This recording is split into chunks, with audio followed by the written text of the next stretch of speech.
Assalamualaikum warahmatullahi wabarakatuh. Perkenalkan, nama saya Sukma Azhara dengan NIM 2104566 dari Prodi Pendidikan Geografi Universitas Negeri Padang. Video ini dibuat untuk memenuhi tugas mata kuliah Geografi Tanah yang berjudul Komposisi Utama Tanah.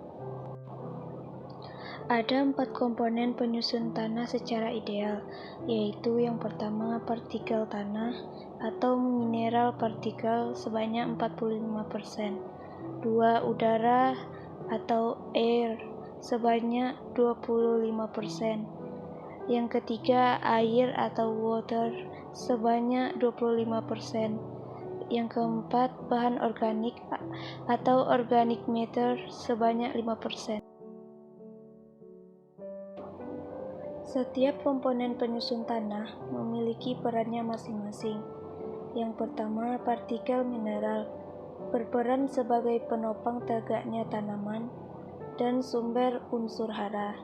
Yang kedua, udara berperan untuk pernapasan akar dan organisme tanah.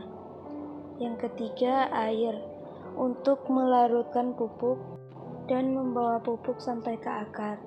Yang keempat, bahan organik yang berperan sebagai sumber makanan organisme tanah, menghasilkan hara dan hormon pertumbuhan tanaman, rumah bagi organisme tanah.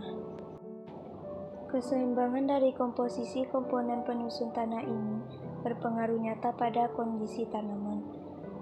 Yang pertama, tanah berpasir.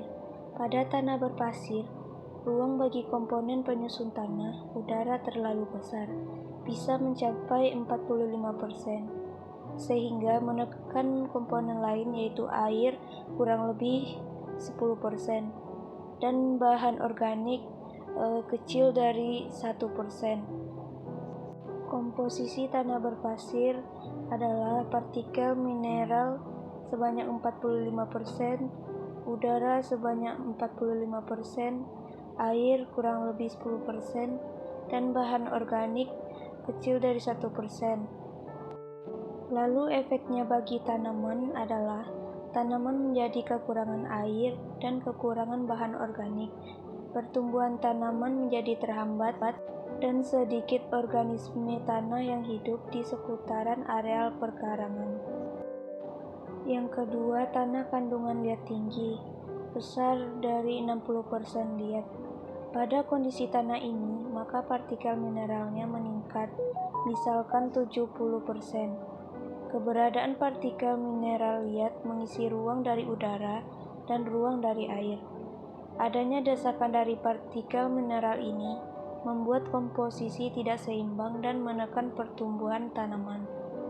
Komposisi tanah kandungan liat tinggi sama dengan partikel mineral, yaitu 70%, udara 14%, air 14%, dan bahan organik 2%.